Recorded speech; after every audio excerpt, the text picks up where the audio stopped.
You are listening to the Big Blue Marble Podcast with Anwar Knight.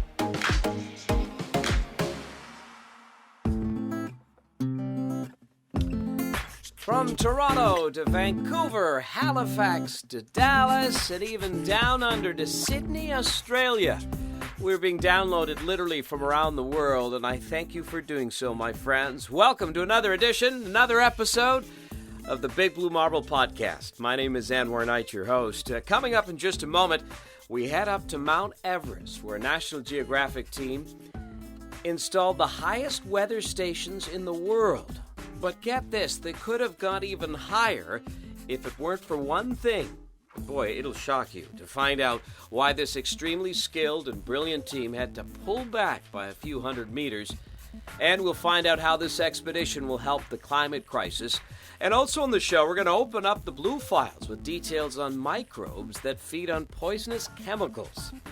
But before that, it's beginning to look and feel like Christmas. Yeah, we got a lot of cold air locked in place in many parts of the country. For us here in southern Ontario, it's about 10 degrees colder than the norm. We've seen some snow now, so it feels like Christmas. But I have to tell you, these fun-sized chocolate sweets on my studio console, they're still screaming, Halloween! Yeah, I rated my kids' Halloween loot. Yeah, they're just small. They're tiny. Nobody's going to notice them. Very hard decision, though. I'm not sure. Do I eat them both? Yeah, you're probably right. I am going to eat them both. But no doubt, I'm not the only one here. You probably still have some nibs and chips and chocolate left. I know, the sooner they are gone, the better, I guess. But here's something I did not know. As consumers, we can have even a positive impact on the earth, even when it comes to buying little candies like this.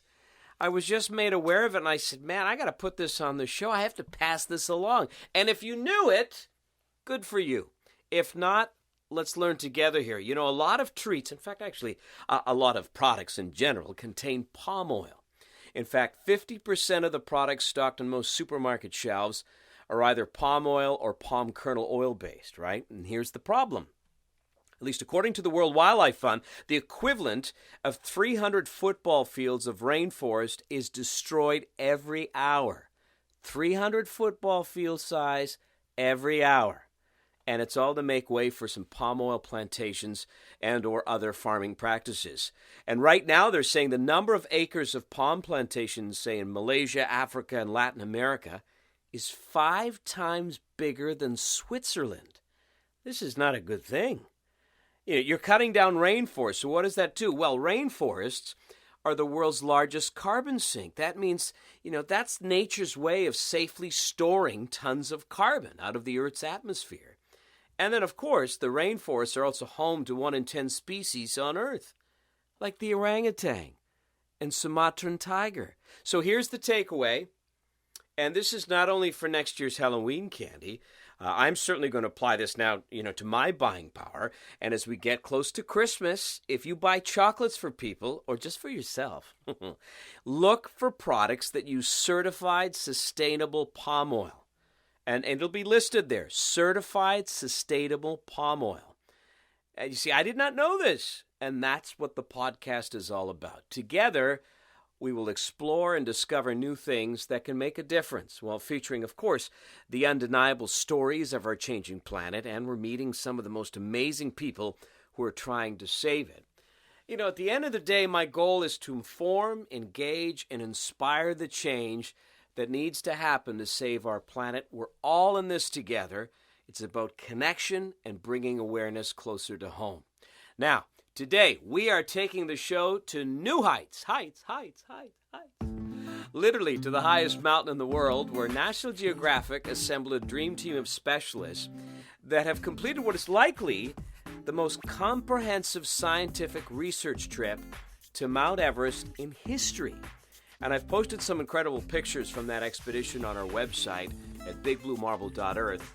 And it's just fascinating to think that these people have climbed what's equivalent to the height of 30 Eiffel Towers, right? It's 8,000 plus meters over 29,000 feet. And in case you're not familiar with the region, we sort of term it as the Great Mountain System of Asia. And there are over 100 peaks that make up the Himalayas. And this is where also more than 1 billion, that's with a B, 1 billion people rely on the flow of water from these glaciers.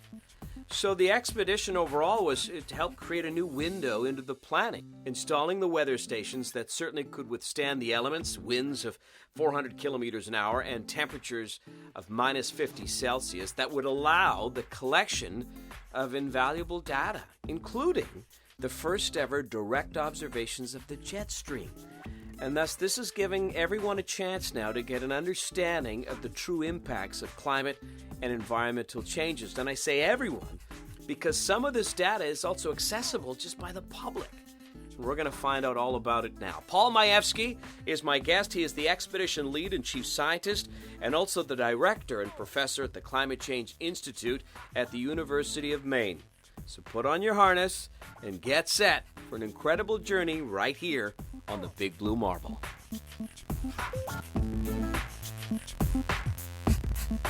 For the latest stories on our changing planet, plus show updates and an exclusive look behind the scenes with Anwar Knight in studio, visit bigbluemarble.earth.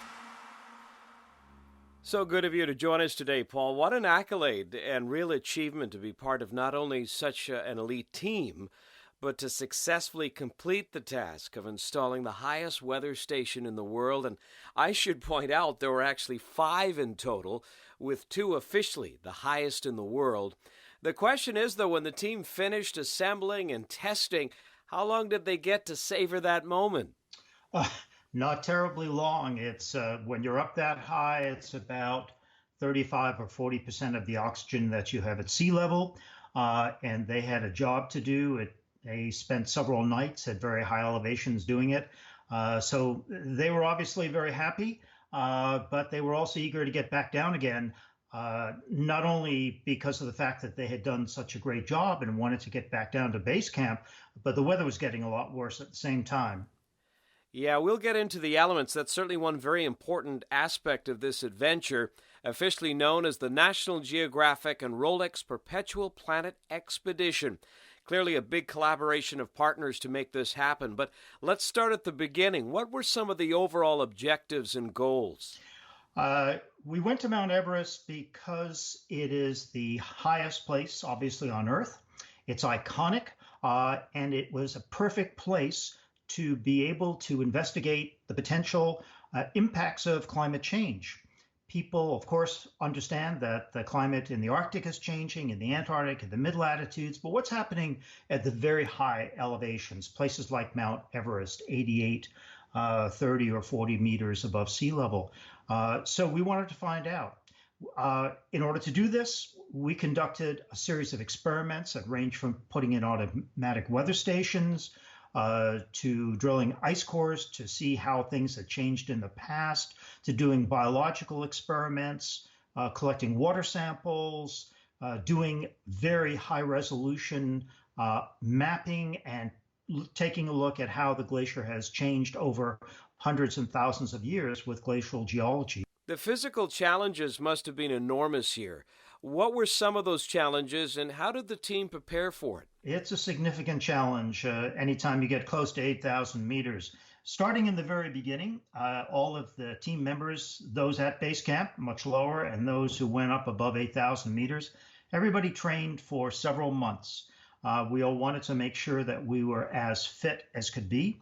The next step is to get to base camp, and then we took 10 days to climb up to 5,500 base camp. You need that in order to let your body adjust, 10 days. Then an awful lot of people started to work at base camp. So 10 days just for the body to acclimatize. What were the oxygen levels like? At base camp, the oxygen is about 50% of what you have at sea level. On the summit of Mount Washington, it's about 35% of what you have at sea level. That already is an immense challenge. And that only gets more difficult as you continue the journey. Absolutely. So as the team ascends into higher elevations, reaching the various camps, eventually they get to the Khumbu Icefall, and this is a very dangerous part. The icefall is a very tricky area. It's steep. There are large blocks of ice all over the place that can move, and in fact, they do move on a daily basis. So Yeah, the Sherpas who work up there are constantly retuning the ropes and resetting the ladders to get across the crevasses. Once above the icefall for the third time, they were ready to make an attempt for the summit. And they made their way up to Camp 3 and eventually up to Camp 4. Camp 4 is what's called the South Col. It's at 7,945 meters. They spent 2 days up there. Typically, people only, I should say 2 nights. Typically, people only spend 1 night, but they had a lot of scientific work to do. And that's where the automatic weather station team put in the first of the 2 highest automatic weather stations. They had already put 3 in at lower elevations. So you had 55 people in total from 8 different countries. How many of those people were physically going up the summit? We had 7 different science teams.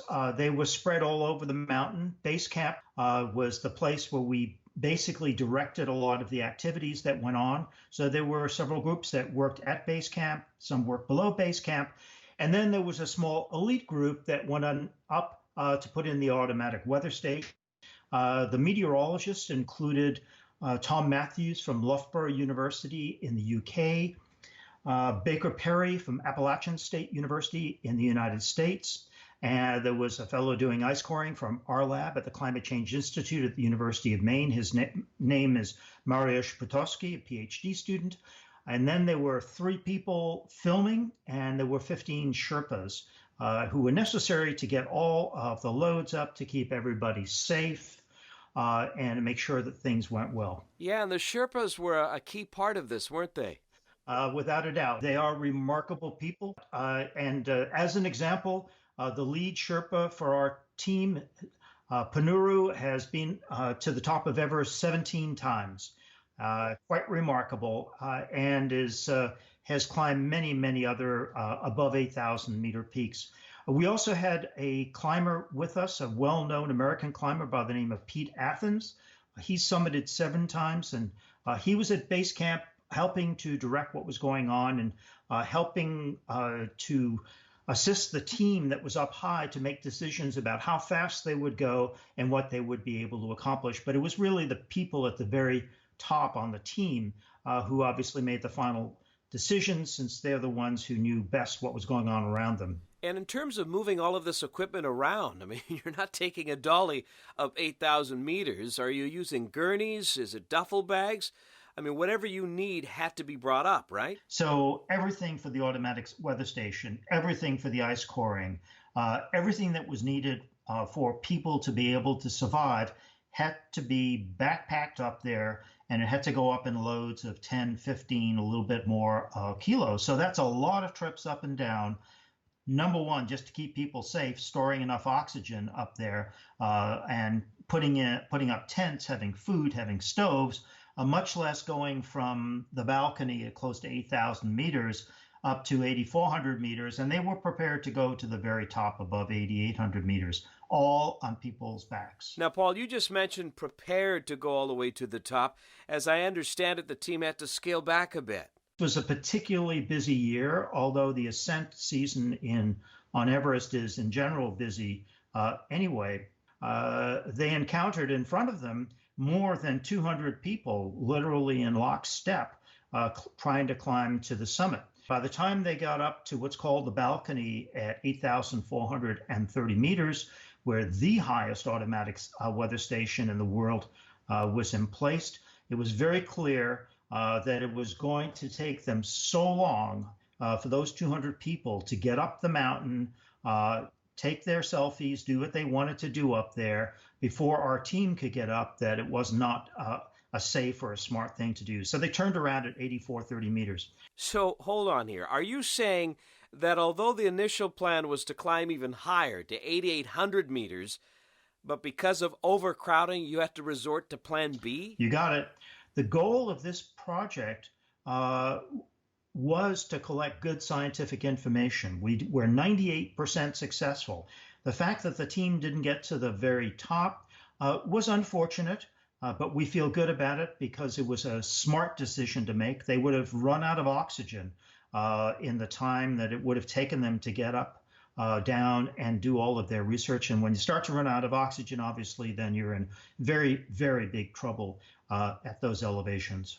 So there is the possibility to go up and put in an even higher automatic weather station under even harsher conditions and an even higher ice core than the one was put in. Although, quite truthfully, the ice core that was collected at South Col 70, actually the ice core comes from about 8,030 meters, is the highest ice core that can be collected on Mount Everest and the highest in the world thus far.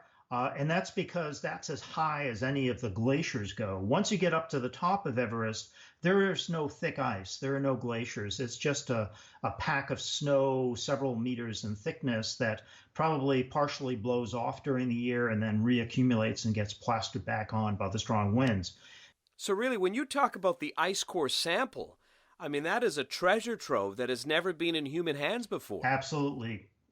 Very, very good way to put it. It's a treasure trove because captured in that ice core are some number of years. It could be several years. It could be several decades or hundreds of years. We just got the ice core back at the University of Maine, and we're just beginning to try to figure out with colleagues from other parts of the world who do carbon-14 at, for example, the Paul Scherrer Institute in Switzerland. We're trying to find out exactly what the age of the bottom of that core is, and then we'll begin to do very detailed analysis. And in that analysis, we will be able to tell how the temperature has changed, the amounts of precipitation have changed, the strength of the winds, what's in the wind, how much of human pollution has gotten into the snow in that area, on and on and on. So it is an absolutely perfect companion to the automatic weather stations, which basically started the day they were implanted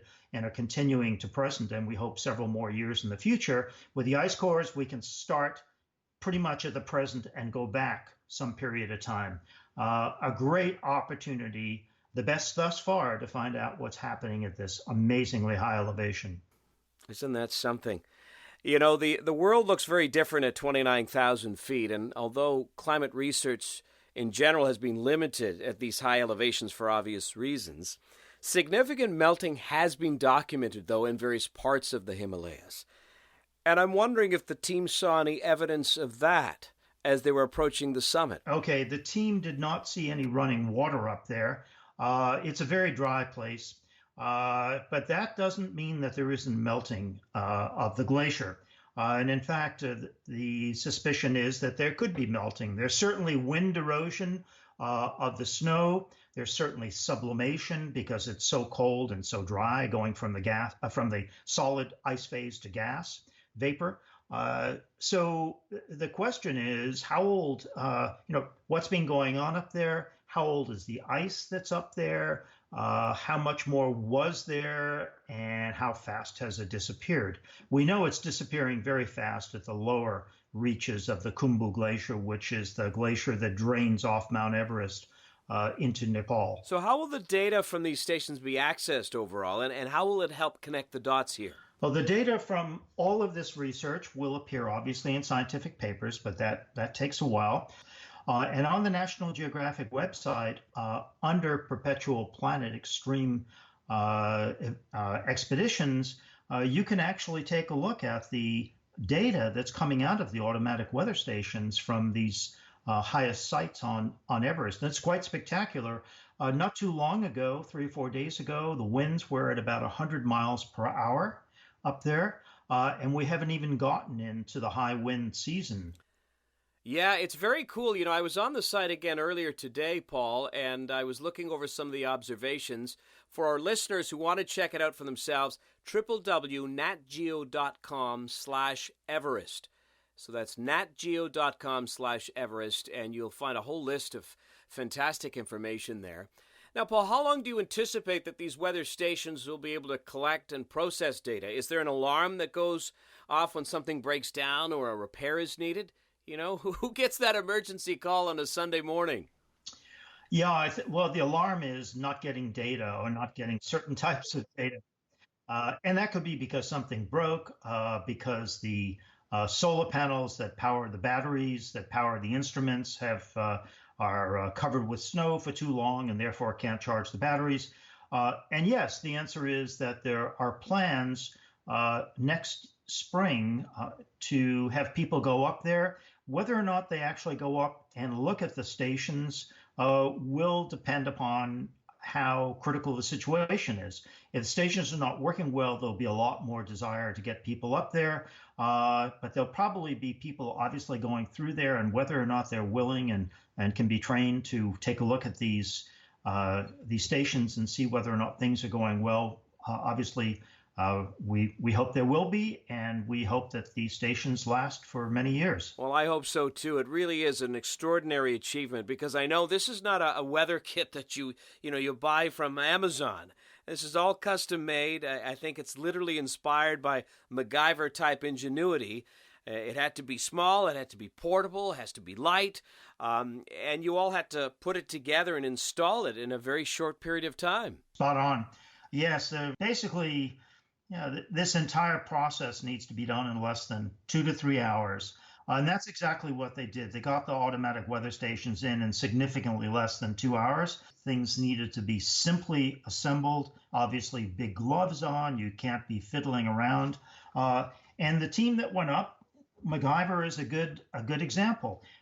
They needed to be not only totally knowledgeable about what they were putting up, about how it was programmed, and they certainly are, but they had to be prepared just in case something wasn't working quite right. And there was a small part that ended up actually not functioning correctly, and they were able to jerry-rig it with a shovel handle, which obviously worked pretty well because the station is still operating. Isn't that something? I guess that's a testament to the determination of the entire team to make this work no matter what. Yeah. We're very, very proud of Tom Matthews, Baker Perry, and Mariusz Potocki for all of the not only the hard work under extreme conditions, but also the fact that literally from minute to minute at these high elevations, you have to constantly be open-minded, looking for problems, solving problems, thinking about alternative scenarios and what would you do. They did it all, and they got it done. Well, indeed they did. Paul, this has been such a pleasure to share this story. I can't thank you enough for sharing your time with us today. Thank you, Anwar. It's good talking to you, and thanks for helping us to get the word out. We appreciate your interest and enthusiasm. Paul Majewski is my guest. He is the director and professor at the Climate Change Institute at the University of Maine and expedition lead and chief scientist for the National Geographic and Rolex Perpetual Planet Expedition. Be sure to check out the photos on this episode's show notes, including the weather station and the entire team literally standing on top of the world at bigbluemarble.earth. Time now to travel the world as we open up the Blue Files. It's a record no one wants, but California seems to be the reigning champ. Wildfires continue to scorch tens of thousands of acres in parts of the state. The ravaged area is so massive, it measures over 4 times the total area of San Francisco. This is becoming an alarming new norm when you consider that just 1 year ago, 2018 was the state's worst wildfire season on record. What's more, 2017, the year prior, was also declared the worst wildfire season up to that point. Scientists say it all points to climate change. Records dating back over a century indicate that Southern California has warmed up by almost 5.5 degrees Celsius. Not only is it warmer, it is significantly more dry. Scientists at the University of California Institute for Water Resources in Oakland say the typical rain that falls in autumn used to arrive by Halloween, but now that rain is more often delayed by several weeks. The combination of heat, droughts, and strong winds are extending the fire season by over 100 days. Since 2017, wildfires have cost the state of California almost $27 billion. Here's some good news. Athens, Venice, and Lisbon are some of the latest cities that have hit their peak greenhouse gas emissions. But for a change, that is a great thing. These cities are part of a global network of 94 cities, all working to address climate change. 183 nations and the European Union have ratified the Paris Agreement with the goal of holding the increase in global average temperature to well below 2 degrees Celsius. When a city or country has reduced its greenhouse gas emissions by at least 10% for 5 years or more, They are described as having peaked. So far, 30 of the world's largest cities have reached this milestone, representing areas home to more than 58 million people. On the flip side, the Trump administration in the United States has begun the process of withdrawing from the agreement. The entire procedure will take a year before a full withdrawal is enacted. This means the U.S. cannot finally and officially be out of the Paris Agreement until November 4th, 2020, the day after the U.S. presidential election. Yes, that also means, pending the outcome of that election, a new administration could decide to move in a different direction. Let's hope so. And what do you get when you mix hungry microbes with toxic chemicals leached into the earth? A team at the University of Toronto hope their potent mix will actually clean the soil. The group is field testing microbes that feast on toxins contaminating soil. The bacteria is designed to break down a list of industrial pollutants like benzene that are commonly left over from crude oil refineries and even old gas stations. Ideally, the enriched bugs will speed up the natural process to rid the dirt of the toxins, establishing a new and cost-effective method of cleaning up poisoned soil. And that's this edition of the Blue Files.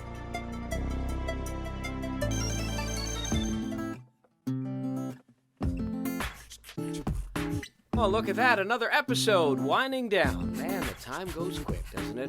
I'd love your feedback, my friends, on the show, whether it's good or bad. I welcome your input. That's how we grow. And there are lots of ways to connect with me, of course, at our website at bigbluemarble.earth, and also on social, on Twitter. That's where Jim and Leslie Forsyth from Forsyth Family Farms reached out. And I appreciate you guys retweeting all my show updates. Thank you. It's fantastic. Dybim on Instagram sent me a very kind note saying she's all caught up, listened to all the episodes since the launch, and is really enjoying the podcast. So I'm glad to hear that. Really appreciate your support. Heather on Facebook let me know she has subscribed not only to the podcast, but the newsletter. Woohoo! It's so rewarding, to find out that people are enjoying what you are passionate about. So thank you. Thank you very much. If you'd like to connect with me on social, Twitter and Instagram, at Anwar Knight, A-N-W-A-R, Knight with a K. Facebook, it's Anwar Knight TV. And if you follow me, and you'll get all my posts, including show updates, if I could ask just one kind favor, share and continue to retweet those posts. Share the podcast. Tell your colleagues about it. Subscribe to it. If you know someone who cares about our beautiful planet, let's all join in together and meet bi-weekly right here on this podcast and propel the change that needs to happen. And I think it's a very exciting opportunity. We can make a difference, and I really believe that. And just so you know, we have some other exciting episodes coming up, including Catherine Kellogg. She's been profiled on all the major U.S. networks, CNN, NBC, ABC. She's working with National Geographic. She's become the ambassador of the Going Zero Waste movement. And I'll tell you, she was documenting over a 2-year span her garbage. And this is after she embraced the Going Zero Waste movement. So in 2 years, her garbage could fit in a mason jar. I know! Isn't that some 2 years in a mason jar? So she'll have some tips that we all can do, and she's a lot of fun. And lots more coming up right here. So that's it, my friends. If you could excuse me, I'm now going to squish the M&Ms inside my mini Snicker bar here and indulge in a 2-for-1 sugar rush. I think I earned it. I'm Anwar Knight, wishing you a great day here on the Big Blue Marble. That was a great show, Daddy.